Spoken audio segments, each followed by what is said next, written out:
الرحمن الرحیم نحمدہ و نصلی علی رسولہ الکریم۔ آج ہمارا عنوان ہے ہم گناہ کیوں کرتے ہیں۔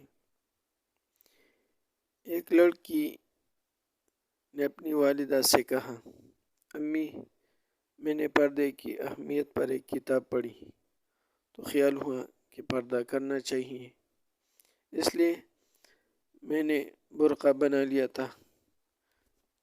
جب میں برقع سی رہی تھی تو عارف نے بڑی ناپسندیدگی سے کہا کہ برقع کیوں بنا رہی ہو، مت بناؤ۔ میں نے سوچا کہ ایسے ہی کہہ رہے ہیں، جب پہن لوگی تو کچھ نہیں کہیں گے، لیکن کل جب میں برقع پہن کر ان کے ساتھ آپا کے ہاں گئی تو پورے راستے میں ان کا منہ بنا رہا۔ آپا کے ہاں بھی مجھ سے بات نہ کی اور رات گھر آنے کے بعد بھی نہیں بولے۔ صبح دفتر جاتے وقت کہہ گئے ہیں کہ اگر میرے ساتھ رہنا چاہتی ہو تو آئندہ برقع نہ پہننا۔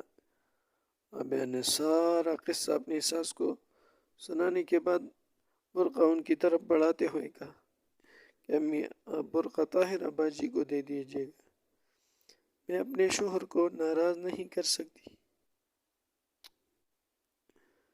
اللہ اکبر کبیرہ، اللہ اکبر کبیرہ۔ تب یہاں پر عورت کی گناہ کا سبب شوہر بن رہا ہے۔